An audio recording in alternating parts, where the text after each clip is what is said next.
Hello,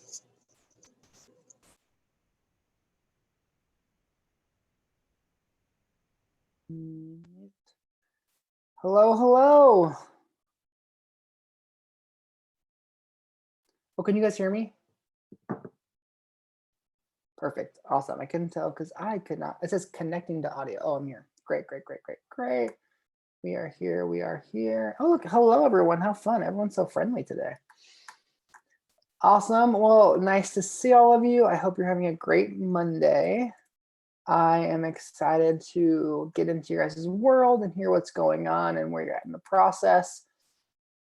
Per usual, my calls go a lot like if you just type into the chat to let me know you have a question, we'll go through just the order in which people say it. So if you're like, I have a question, like type it now so that you're on top of the list. And then we will just go through the top probably 5-ish questions. Yeah, awesome. Great. Okay. Well, let's do this. It looks like, well, actually, I'm going to pray to get us all ready and then we'll get into it. So do whatever you do when people pray. If that's like put your hand on your heart or close your eyes or I don't know, raise your hands, whatever you want to do you, and I'm going to pray.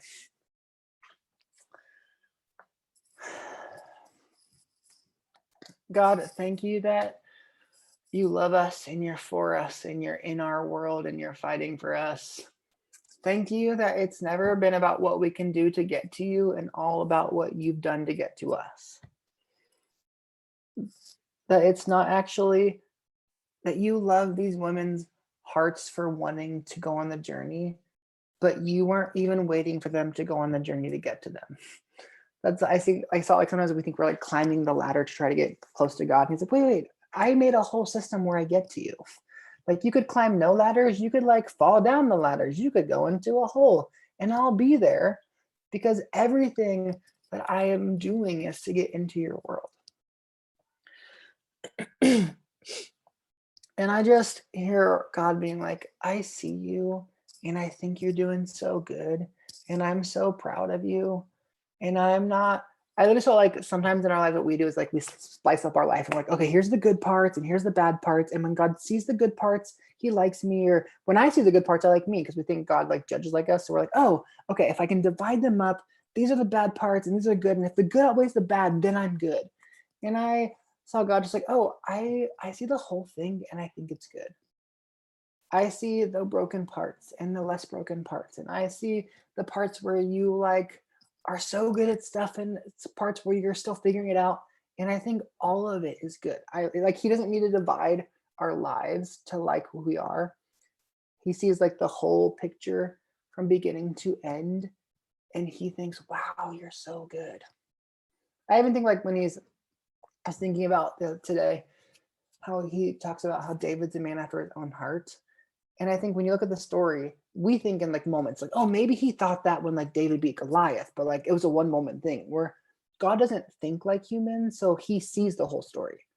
He can see the moment of David defeating Goliath. And he also sees the moment where David had an affair. And he also sees the moment where David murdered his friend. So like God sees all the things. He doesn't need to divide them to like David. He sees the whole picture of his humanity. It's like, yeah, I'm going to write over the whole story. You're a man after my own heart. And so I just want you guys to feel God writing over the whole story. Oh yeah, that's a woman after my own heart. Not the divided story, not the moments where you feel like you're enough, but he sees every one of you have a beginning to an end, and he sees the whole thing right now.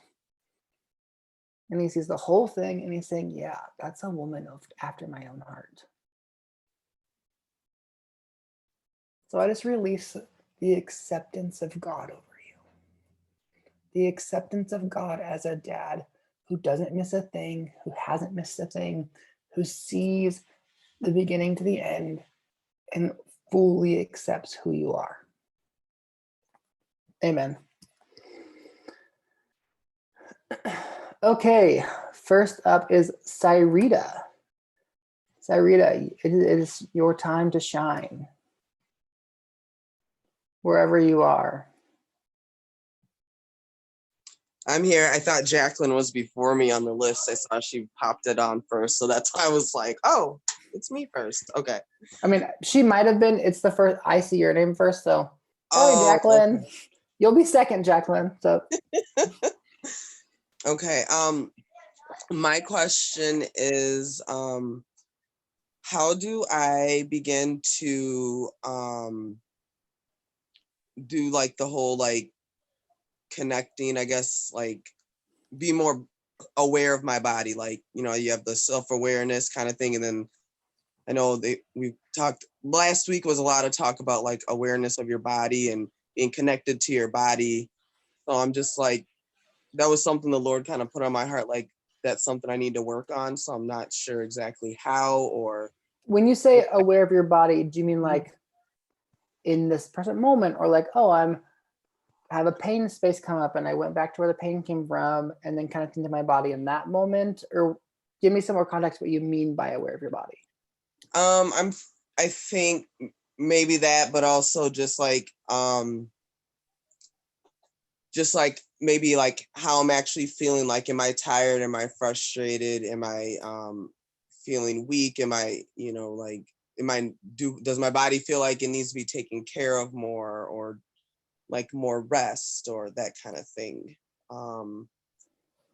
I guess, and maybe just maybe honoring that and listening more to it, like kind of like with our hearts, how like, you know, we shut down our hearts and we don't listen to what our heart's saying for so long, Totally. and we're like learning how to like listen and like trying to figure out, oh, is that my heart speaking? Is that the Holy Spirit? Or is that just like my head? Or, you know, kind of that kind of thing. So Totally. yeah. Yeah, I mean, I think it depends what part of that process you're looking at. And I mean, I do that. We're like, body, what do you need? Oh, you need rest. Or if I'm feeling anxious, okay, body, what do you need? Oh, you need to take a break because you've been going all day and you feel swirly and you just need to relax. So I do check in my body. Or like, oh, I'm feeling a little bit swirly. Is this like, body, are you hungry? Oh no, you're fine. Okay, this might be my emotions. So it's kind of like the idea of being like whole, living a whole lifestyle. Like, oh, part of being whole is it's like my mind, my heart. It's why God says, love Lord God with your heart, soul, mind, and strength. He's literally like, with your mind, with your heart, with your soul, with your body. He's like teaching us alignment. Yeah. So I would say for me, body is one that I've learned later.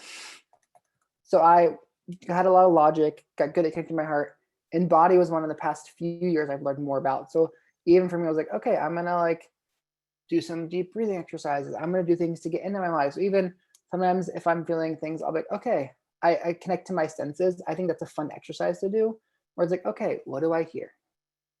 What do I smell? What do I taste? And they literally will have you intentionally, if you, because sometimes in trauma, what we learn to do is escape our body. So I'm going to check out and go somewhere else because I don't want to be in this moment. It's dissociating.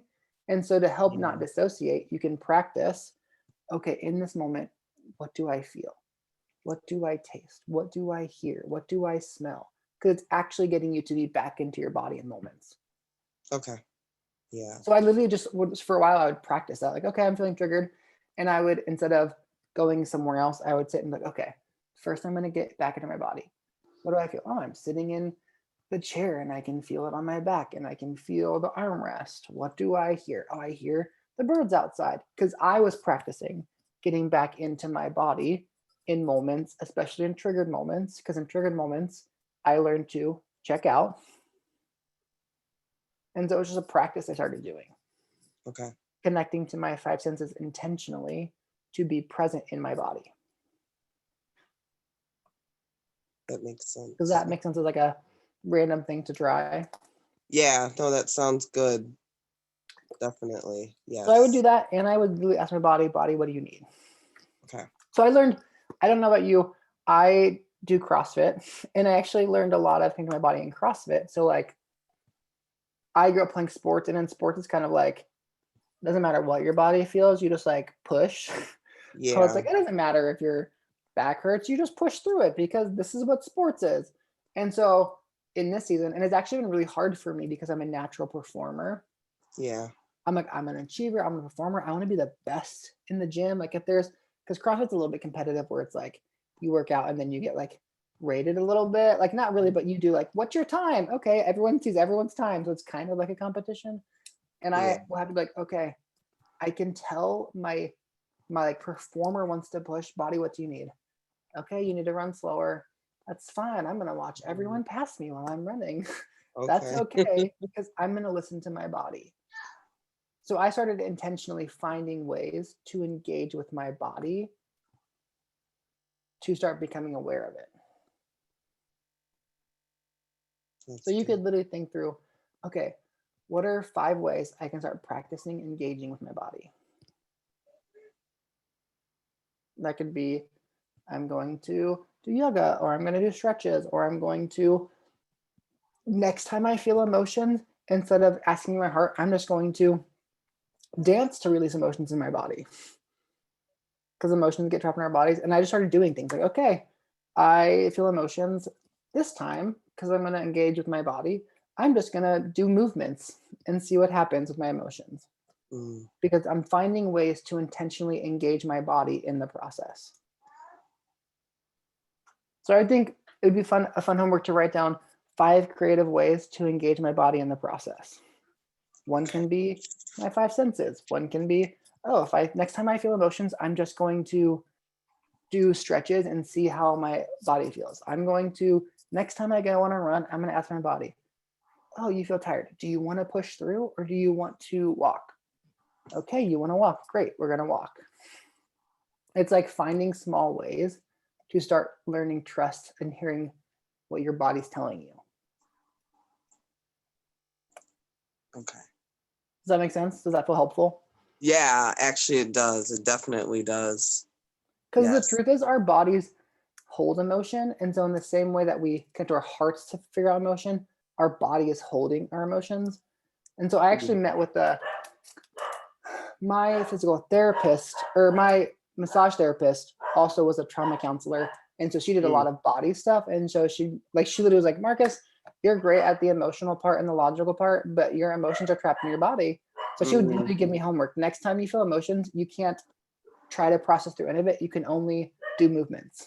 I was like, okay. So then I was like, just like, okay, I guess I'm just gonna dance these emotions out. So I was like, oh, I'm feeling triggered today. All right, I'm just gonna turn on music and dance. And I would like just do movements and start crying. I was like, this is so bizarre.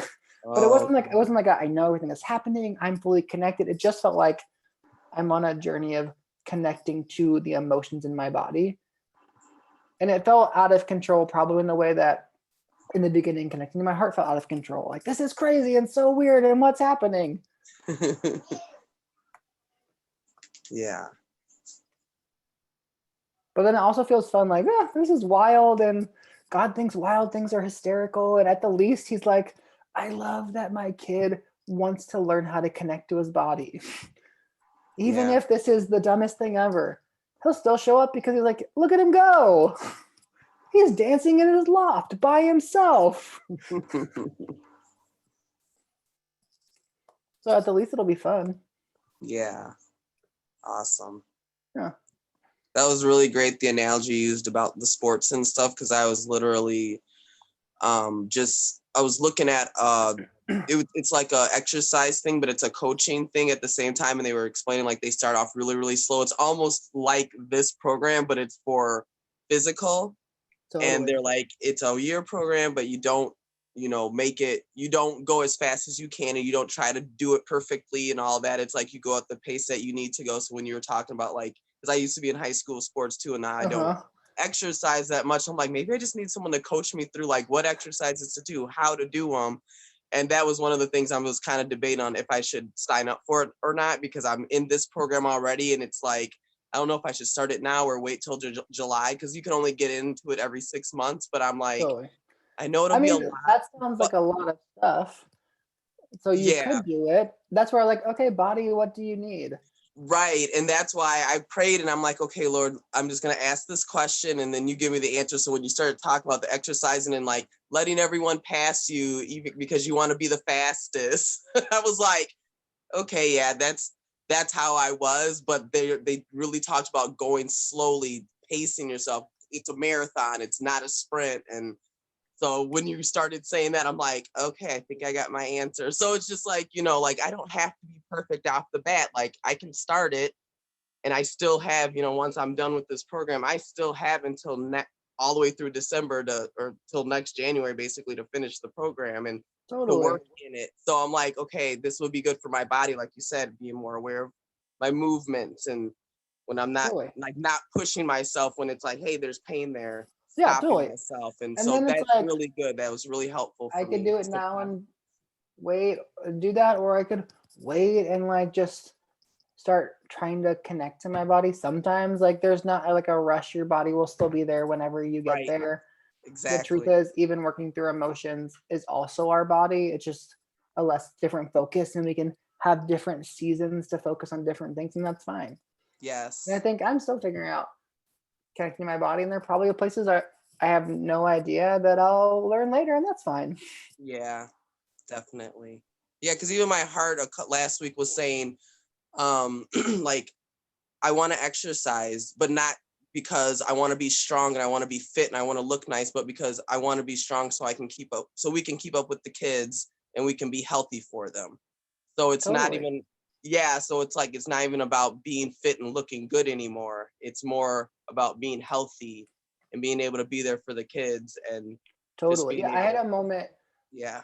when I was like in a health journey, and I used to like, it was like so interesting where it just self punishment used to be so connected to it. Like if you don't work out, you're gonna be so mad at yourself later. And I was like, actually, how do I change that language? And it was more like, actually, I function better when I work out. Not in like a Yeah. I have to do this so my body looks right, but like, Hmm. oh, I have a lot of energy. I have ADHD. If I have to do 5 meetings today, if I don't run this morning, that's gonna be the worst 5 meetings of my life. So it's not like I am doing this to punish myself. It's like, what's taking care of my body? What do Right. I need so I can function best? Exactly. That So it makes so becomes much a more holistic approach sense. about how do I function best in life versus if I don't do this, I'm not going to like me. Right. Or if I don't work out this much, then I'm not going to like my body.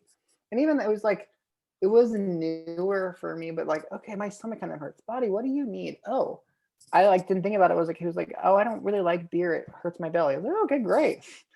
Like, and I was not like I like overly drank. It's just like occasionally I'd have beer, but actually every time I have beer, it does hurt my stomach. And I just Mm, realized I actually think that it's just not like the best for me. And I was like, okay, great. I didn't realize that you didn't like that, but now I know. yeah, that's good. Thank you, Marcus. I really appreciate your insight on that. And just Totally. thank you. Yeah. Thanks for asking. Yeah, definitely. All right. Good night. Yep. Okay, we're gonna move on to Jacqueline. Jacqueline, you are up.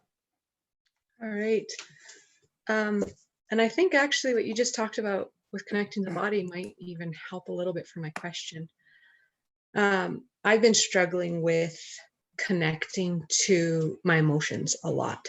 And just, I have a lot of pain from, like, I've been through an abusive relationship and I just broke up with another guy 2 months ago, and I can't access any of the emotions. And I know you have to feel it to heal it.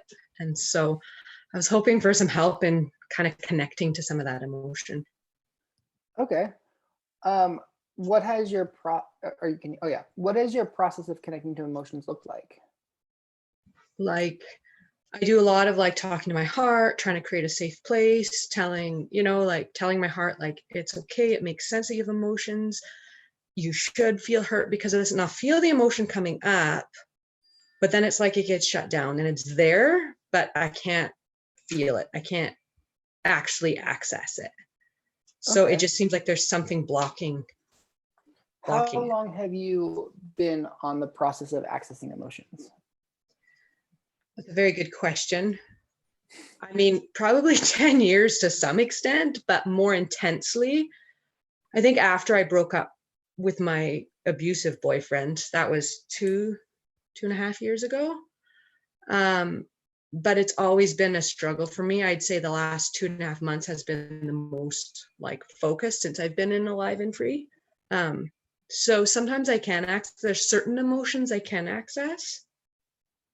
It's specifically to some of the pain that I can't. Okay. Well, what are the emotions you can access? I think maybe, I don't even know, sadness, grief. Like one of my exes cheated on me and I never felt that emotion. I was just like, in the moment, I was sad for like half an hour and then I told him it was okay and we moved on. And so I know now that that emotion is still there. It Totally. just hasn't been processed because I know that hurt me. I just didn't feel it. I just never. So I feel like it's a lot of, especially being in an abusive relationship, a lot of pain of just the things he did, the things he said, a lot of that stuff. And then I Okay. think even childhood pain too, but that's so far. It might start working in present and moving backwards. Totally. Okay.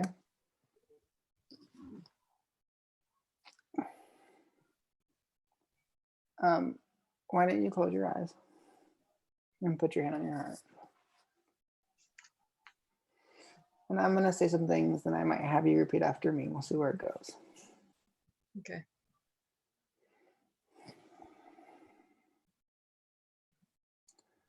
Jacqueline's heart, I hear that you must have been really scared. And I hear that emotions weren't a place that you felt safe to go. It makes a lot of sense that in a place that feels abusive and scary, you would hide behind a wall of being fine and unaffectable to protect yourself. I'm not mad at you for wanting to protect yourself from abuse. I am not mad at you for wanting to protect yourself and hide away from fear. I give you permission to take as long as you need to feel safe enough to come out of the shell that you've been hiding in. It can take as long as it needs.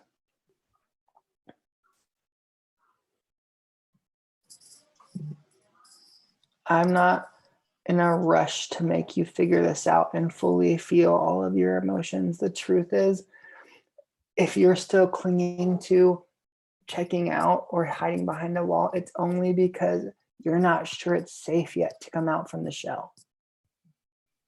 And I'm not mad at you for not feeling safe yet. I give you permission to take as long as you need to feel safe.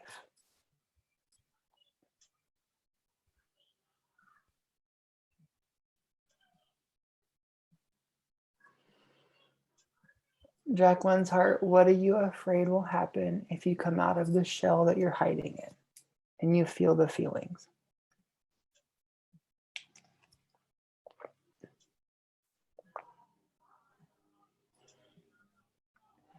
And then you can just tell me the first thing that pops into your head before you filter it through your logic. Just whatever is there. There's not a wrong answer. It's just first instinctive thought. I didn't actually get any thoughts.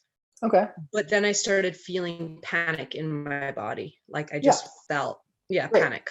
Yeah. So That is, I mean, I said thought, but it's like anything, whether it's a feeling or a thought or a picture, all of it is your heart speaking to you.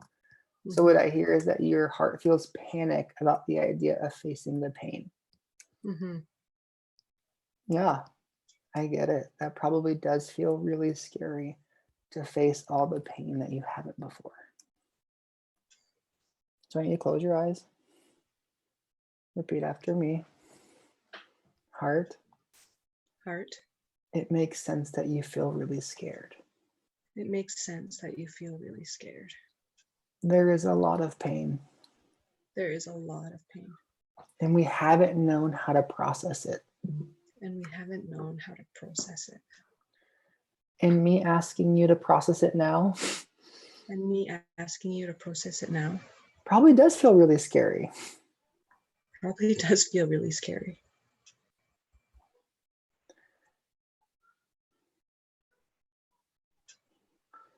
If I shoved all of our pain in a closet If I shoved all of our pain in the closet, and then I was like, hey, will you open that closet now? and then I was like, hey, would you open that closet now? It would feel like panic. It would feel like panic. I literally saw, you don't have to read this. I saw it kind of like, you know, when people have like a hoarder closet and it's like they take all of their crap and they shove it in the closet and it's like so like full that you have to like kind of slowly close it and push and you like slam it really fast. I saw Mhm. it kind of like that, and your heart's like, so you want me to open that closet and it's all just gonna come tumbling down on me. Yeah. That would feel scary. I thought like it felt like this huge closet of all this stuff, and it's been like shove, shove, shove, and it's like just like trying to like creep and like slowly close the door because there's so much. Or like when you close the hood, like the trunk of your car, and you have to like you've like packed it and you have to like shove it because it's like. Mhm. And now you're asking her, hey, will you open that door? And you're like, I don't know why you're not opening that door, Heart. I've given you permission. It's like, yeah, I know, but there's a whole mountain that's gonna crumble on me. Yeah. Yeah. It makes sense that it's hiding and scared, and that feels panicky. So why don't you close your eyes?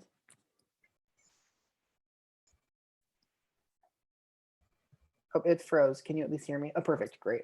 It's back. Now I want you to repeat Yeah. after me.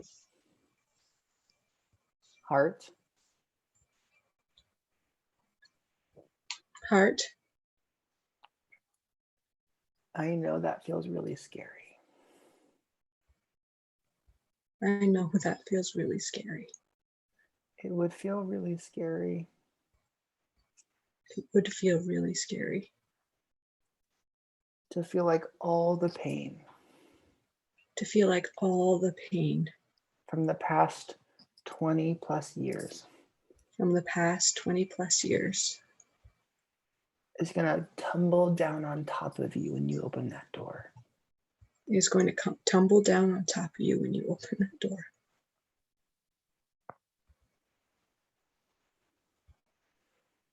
It makes sense that you're at war with me It makes sense that you're at war with me about opening that door. to not open that door.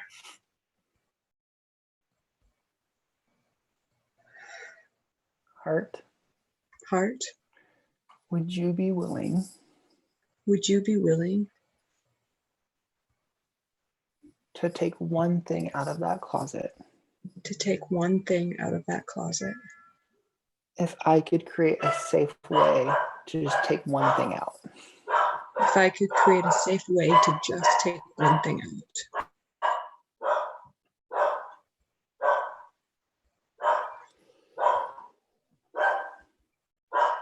I think so. Yeah. I, at least when I asked, felt less panicky coming from like from you in that moment. Also, sorry, my Yeah. dog is barking.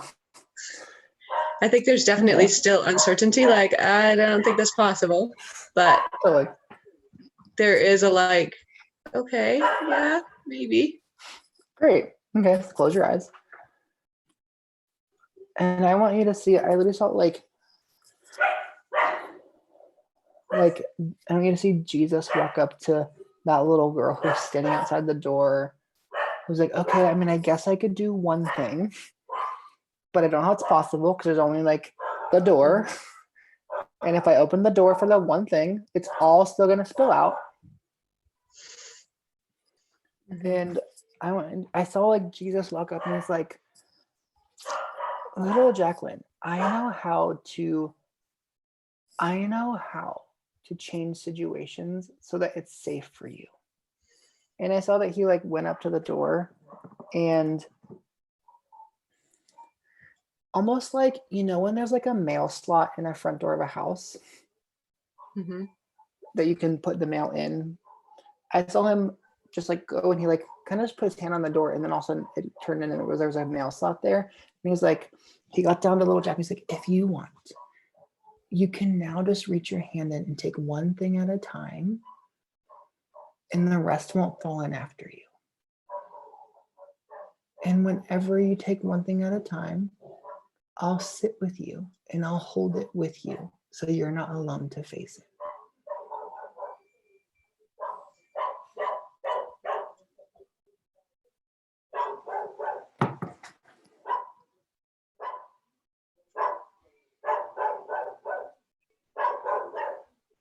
How does that feel?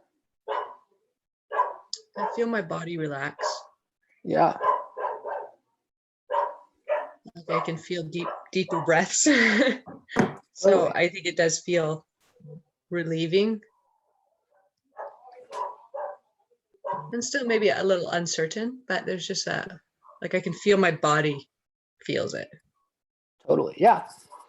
Which that's helpful for you to know. This is the learning part where it's like, oh, my heart might speak to me through my body. Mhm. Like my heart might speak to me through the feelings I get in my body.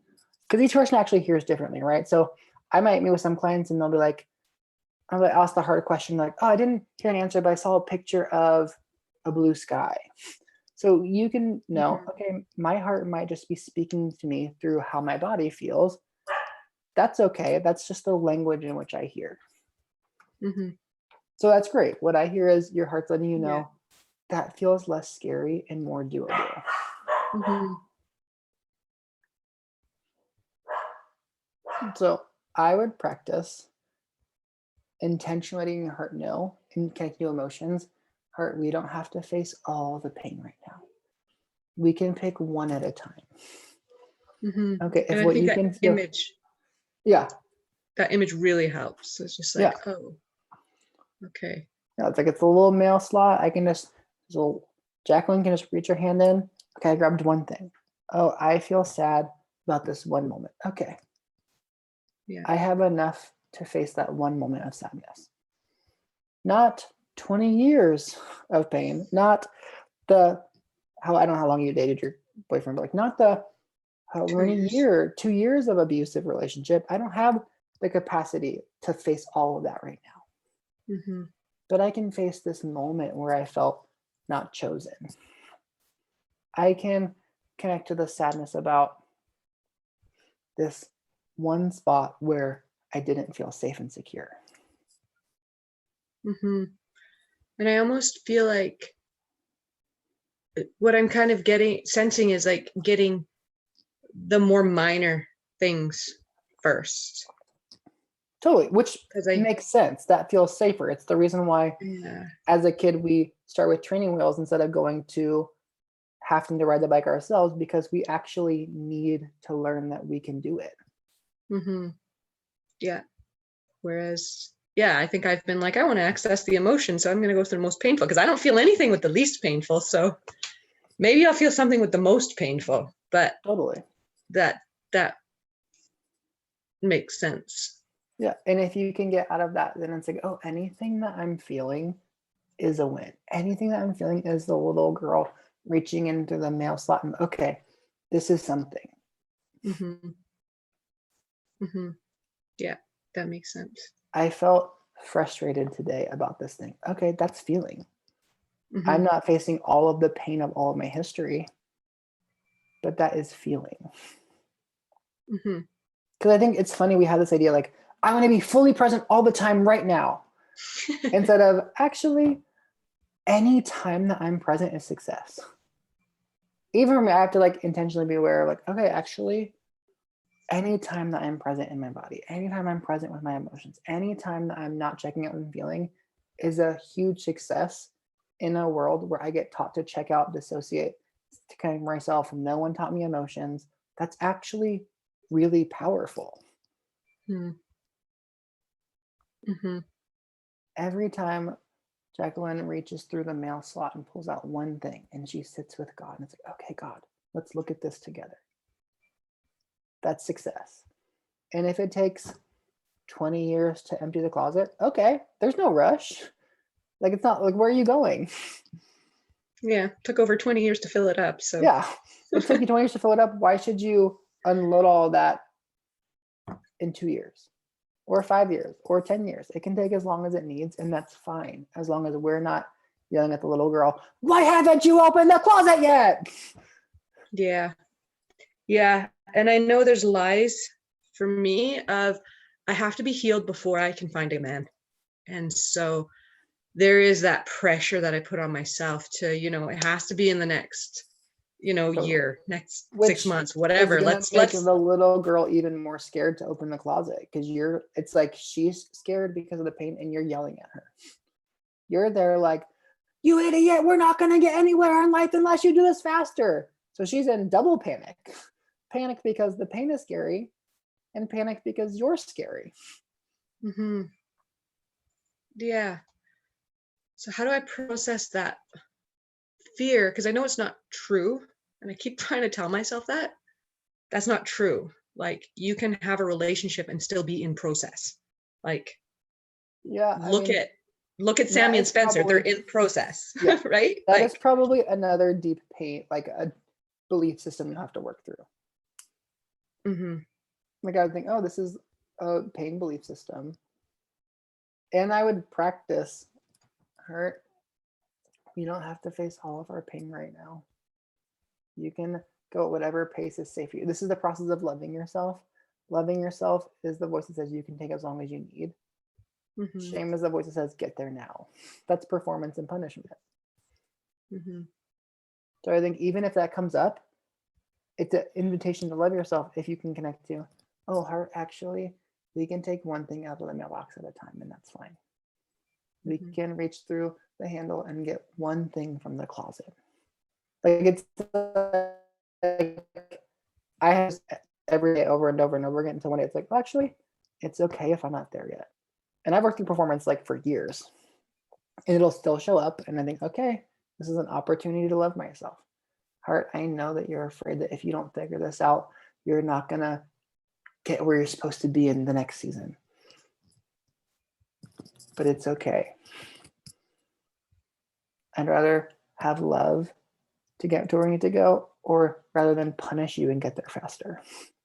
If I have to run over me to get there faster, it's not actually worth it because I missed love.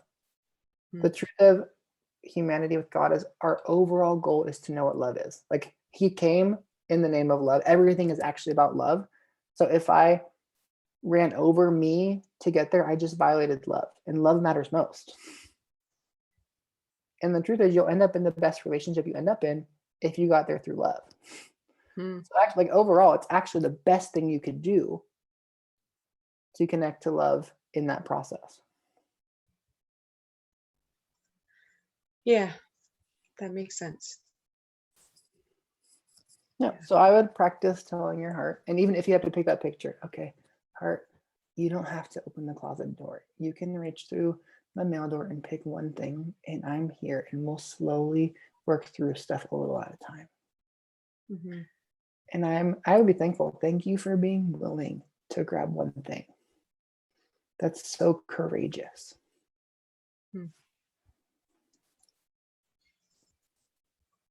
Yeah. Does that make sense? Yeah, that does make sense. That's very helpful. That feels very like, oh, I didn't even realize that performance was driving. Yeah. It's like, oh, there you are again. Totally. Performance. Yeah, totally. Keeps Yeah, on I think showing of up it all the time. everywhere. This is something I tell clients a lot because it's what God showed me. It's kind of like, I think of it, my heart sometimes as like if you think of like an orphan kid who was in the, I can't remember what the name is called. Basically, he's an orphan and he was in the system and he was abused for years. Mm-hmm. And then you adopt him and he moves into your house, and then you go to give him a hug and he shrinks back because he's scared. Like he hides because he's scared because he's been abused, right? Mm-hmm. Would you be mad at him for shrinking back? Mm-mm. No, Why? because you understand why, Yeah. right? You have all that compassion. Yeah, because oh, I adopted him, sure, and I want to love them, but he's been abused for years. So when I go to give him a hug, he's used to thinking, oh, that's going to be punching or pushing or pulling. And so with that kid, you'd be like, oh, actually, they can take as long as they need. Your heart's the same Yeah. way. For years, it's been bullied and yelled at. You've been bullying it and yelling at. And so now you're like, hey, heart, I want to love you. And you're like, well, why aren't you telling me what's happening, heart? Heart, I gave you permission to feel. Why aren't you feeling? But actually, it needs time. Just like Mhm. the kid that you would adopt would need time to, oh, I feel safe enough. So now after a year, let Jacqueline put her hand on my back and tickle my back during dinner. Mhm. Because that kid is relearning safety. And your heart is relearning safety. So I will picture it like that sometimes. You know, if I adopted a kid who'd been abused, I wouldn't be yelling at them for not feeling safe with me right now. I wouldn't be yelling at them for not letting me hold them, even though, no, holding is love. I'm wanting to comfort them. Why aren't they letting me comfort them? Mhm. And I could actually bully them with my want to comfort them if I don't see, oh, that kid doesn't feel safe and they need to take as long as they need to feel safe. Mhm. My hearts are the same way. Yeah. That makes sense. I think that's a big one. You can take as long as you need. It's a big one, hard one, but good. Totally. Yeah. So that's my homework for you. Okay. Okay. Awesome. Well, thank you for sharing. I love getting to hear your heart and where you're at. Thank you so much, Marcus. I really appreciate it. Absolutely. Okay, we're gonna move on to the next person, which looks like, I mean, I don't know how to say your name, Nemelli. This is an interesting thing for me because I have to read everyone's names and I've never heard a lot of them, but I think Nemelli. Yeah, Millie. Yeah. Hi, Wait, Marcus. is it a silent N? It's like Millie. Melly, like I'm curious, kind of. Melly. Okay. Yeah. Fun. I love that. Thank you. I feel like what you said for Jacqueline, like a lot of what you said applied to my question. But my question was like, I love like how when you pray, sometimes you always say like, you don't have to be the biggest person. You can be like the small person. And that was like so new to me. But I feel like recently, like God is like calling me to like play more. And Totally.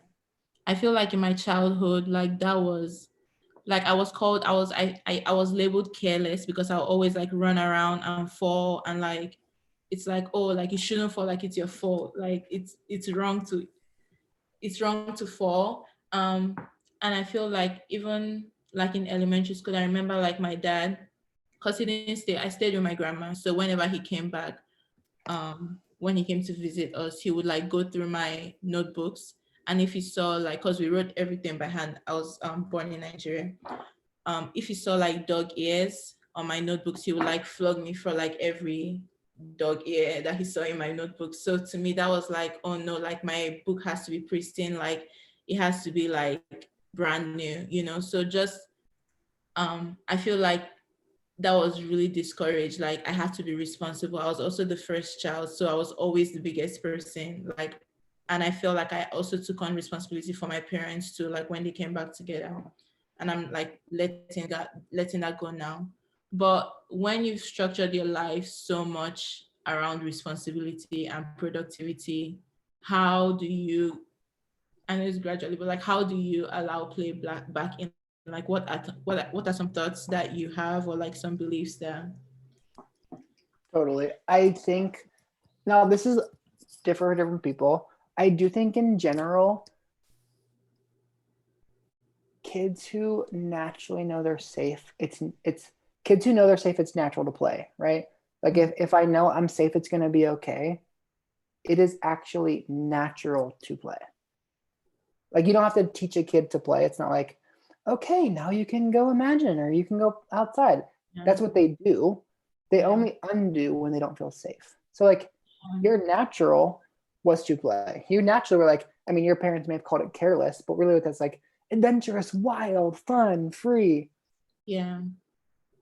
That is in there. It's not like we're trying to create that in you. It is in Yeah. there. It's just been covered with judgment. It's been covered with punishment. It's been covered with bullying.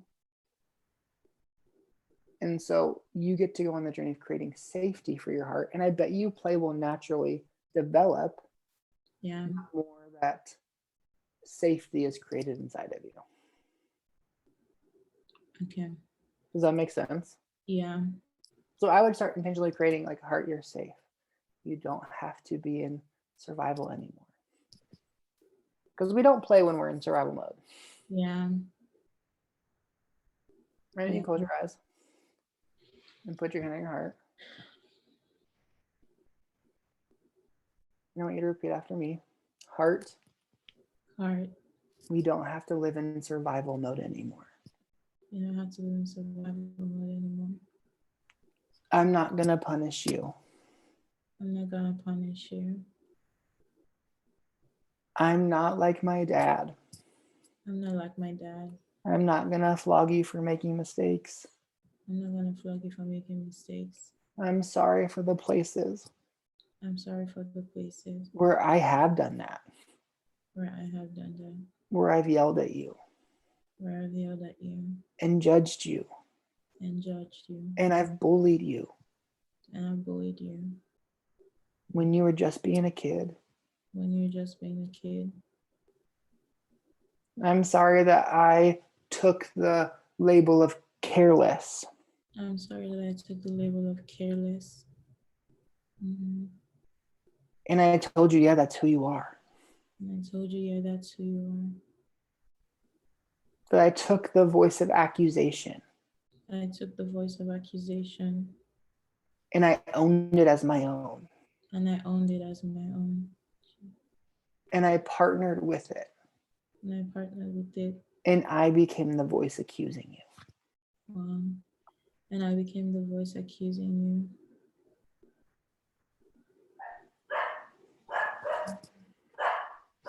Heart, Heart, I want to go on the journey I want to go on a journey of creating safety with you. of creating safety with you. Because I want you to be able to play. Because I want you to be able to play. God loves play. God loves play. God literally tells us to be in the kingdom, we have to be like kids. God tells us to be in the kingdom, we have to be like kids. That means he loves play. That means he loves play. That's what kids do. That's what kids do. Mm. Heart, I break the lie that you were careless. Heart, I break the lie that you were careless. I break the lie that it was something wrong with you. I break the lie that it was something wrong with you. The truth is, The truth is, you were carefree. you were carefree. You were bold. You were bold. You were wild. You were wild. You were imaginative. You were imaginative. You were a dreamer. You were a dreamer. I love that about you. I love that about you. Those weren't things to change. Those weren't things to change. Those were things to embrace. Those were things to embrace. That's true.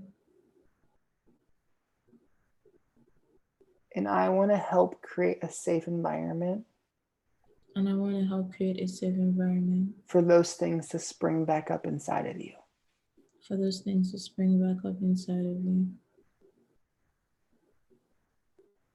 Dad might not have been able to see Dad might not have been able to see how valuable that was in you, how valuable that was in you, but I see but I see and God sees. and God sees.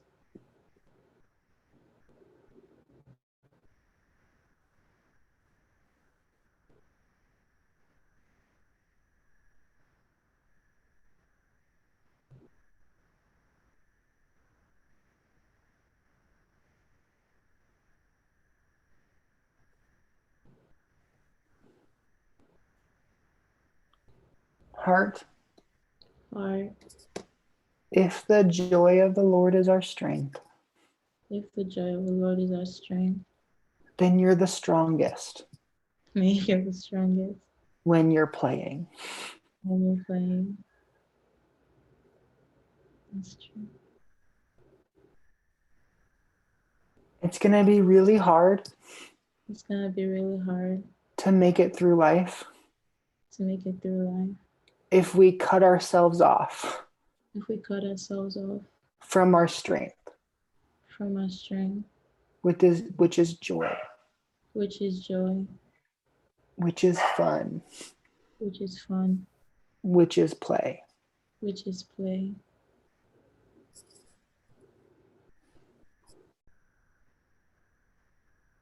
Mm.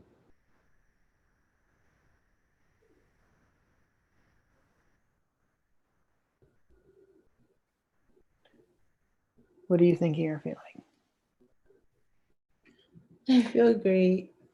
I feel like it's just such a it just resonated so like deeply with me because so many of the things you were saying, like I've just been like thinking them on and off in different ways. So you just saying everything was like affirmation of that, and it was true. Like today, like I had this thought that like joy is a fruit of the spirit, but seriousness isn't. And just like what you were saying about how I have become like the accuser and like just accusing myself. And I remember like as a child, like really like feeling like I want my life to be adventurous. But as I've grown, like even my Enneagram is like type 1. And I know that it's like I want to be adventurous, but I just like that's not who I am, but like that's who I want to be. So you just saying that it's like judgment and everything that has covered it makes sense. Because Totally. that's the way I've been trained to operate. Totally. Because it's not actually, you don't either have play or not have play. Like every kid plays. Yeah. We only, out of fear, out of not feeling safe, out of growing up in chaos, create a system where we don't play. Yeah. Yeah. So actually, play is inside of you. Joy is inside of you. Yeah. I even thought like it'd be good for you to think through. I would love for you to like rewrite the definition. So I hear careless, and I think, oh, it's like carefree, and that's like literally what God tells us. Yeah. Like Yeah. the invitation, literally, the Bible tells us to be carefree in the care of God. Yeah. Carefree isn't actually like a negative. It's like a you're doing it. Yeah. Yes, you're carefree. Yeah. So I think it'd be good for you to actually redefine. It's like, oh, my dad defined that little girl as careless, which to him meant da da da da da. I take that and I redefine that little girl as carefree. And that Yeah. means she's a dreamer. She's fun. She's wild. She's adventurous. Yeah, everything you were saying, like when you were saying, I was like, oh my gosh, that's so trying to go back and listen. Because I remember like just playing in my grandma's house and like holding a mirror and like just walking like from room to room. And it's kind of like like it looks like you're stepping over, like the step is like going down. And I just used to play like that like all the time. Yeah. Yeah. That little girl loved to play.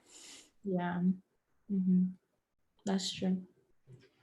So I guess like for me going forward is like not accuse myself when I play, because that's what I do. It's like, oh no, you should be doing this instead. Like you should be. Yeah, intentionally not accusing yourself for sure. And the more that you redefine what play is, because you only accuse yourself for engaging in carefree because you're defining carefree as bad. Yeah. If you thought, oh, it's helping me, Yeah. right? Like, if I thought something was helping me, I would naturally engage it. Yeah. I only disengage because I think it's hurting me. Yeah. So that tells me you're still buying into your dad's story about that little girl Mm. and who she was. Mm. So I would intentionally practice. I'm going to rewrite that story about her. I'm going to rewrite this truth about play and joy. Mm. I'm going to look at what does God say about it. Oh, he likes it. Yeah. Well. Because it just sounds like there's a hook. It's kind of like, and I might actually end with this for everyone, and this is a great thing to think through. It's kind of like, you know, in the garden, it's not actually that the accuser came and ruined their lives. It's that he brought an accusation and then they ate of the fruit and it became their reality. And it's actually when someone comes, it's like a parent comes and they come with accusation, or a friend comes with accusation, or we date someone and they're judgmental, and like their accusation shows up, and then we end up eating of the fruit of their accusation, and it becomes our reality, Mm. right? So someone can say, oh, you're careless, and then the fruit's there, like the accuser brings like, hey, you want to eat of this fruit? And then we eat of it, and then, oh, I'm careless, my reality is I'm bad. But we have the choice, okay, I don't want to eat from that fruit anymore, I actually want to eat from a different fruit. Yeah. It's only, accusation only has so much power as we agree with it. If you don't agree with it, what does it do? It just tells you something like, well, that's not true. Yeah. It's like if someone came to me and was like, Marcus, you're 5 foot tall. I'd be like, this clearly you're wrong. Like, no, I'm 6 foot. Like, it would be like that, where it's like, no, that's a lot. That's not real. It's only because we've agreed with accusation that it becomes tormenting to our soul. Mm. So my homework for you is to go back to the place of accusation and bring a different truth that is a better truth. Okay. So let me go back. God, what do you think about this girl? What is the truth of her play? What's the truth of the girl who has the mirror and she's walking around and she's pretending like she's on an adventure and it's her map? What do you think about that girl? What is the truth of who she is? Because I'm tired of listening to accusation.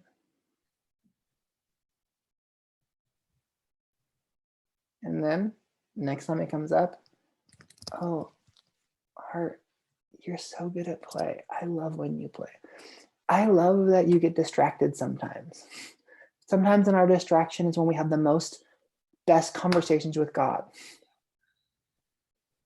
When we get distracted is when you dream the most, and it's how we feel alive in life. Mm. Or even it's like, oh, Heart, we need to focus right now, but I love that you were thinking about balloons for your friend's birthday. I don't know. We just change the narrative of, instead of, oh, you're careless, you shouldn't have been thinking about that right now, to, oh, I love that you think about celebrating people. You need to do the work right now, but I love that that's happening. You get to rewrite the truth of what's happening and the truth of who you are and who that little girl is.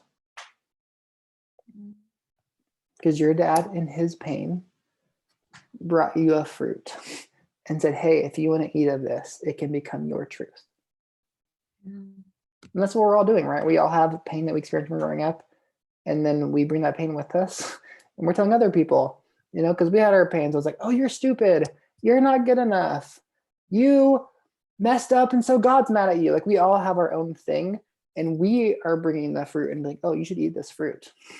Mm.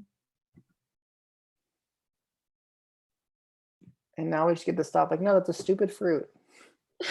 I don't want that fruit. You can throw that fruit away. That's a bad fruit, Dad. Yeah. So I'm excited for you. I can even see in your smile, like you're so full of joy and childlikeness. It's such a good quality in you. Thank you. I think all the time, Jesus had to be so childlike because kids wanted to be around him. If I think reality, kids, if you're at a party, kids aren't around the old staunchy adult who's "Mur, mur, mur, mur, mur," right? Who are the kids around? The one who's crawling on the floor with them or making up games. Kids don't like being around let me tell you a story about World War II and all the facts about blah blah blah. Kids aren't in that room. They're in the room with the adult who's playing Monster. And kids love to be around Jesus. Mm. He is great at play. God, I invite you to come and to engage with these women in play. That you would come as the Messiah who loved to be around children. That you weren't overwhelmed with need. You weren't You had the biggest purpose that's ever came to humanity, and you loved being around kids. The disciples tried to push the kids away. You're like, hey, bring them to me. You so care about the childlike part of our hearts, God. I pray for this season for Nele and for the other women that they would see how much you love to engage with joy with them, engage in laughter with them, and engage with wasting time with them, and engage with getting on all fours and meeting them in their world and being imaginative. God, I pray for the childlike spirit in them to wake up. I pray for the childlike spirit inside of you to wake up, that every place where the childlike part was squashed, every place where the like, almost like the wonder, like the fantastical part of kids, where it's like, oh my gosh, did you just see that happen?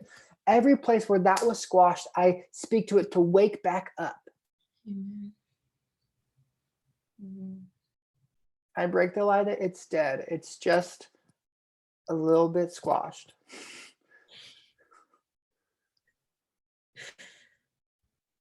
So we invite the squashed places to come back to life in their lives, God.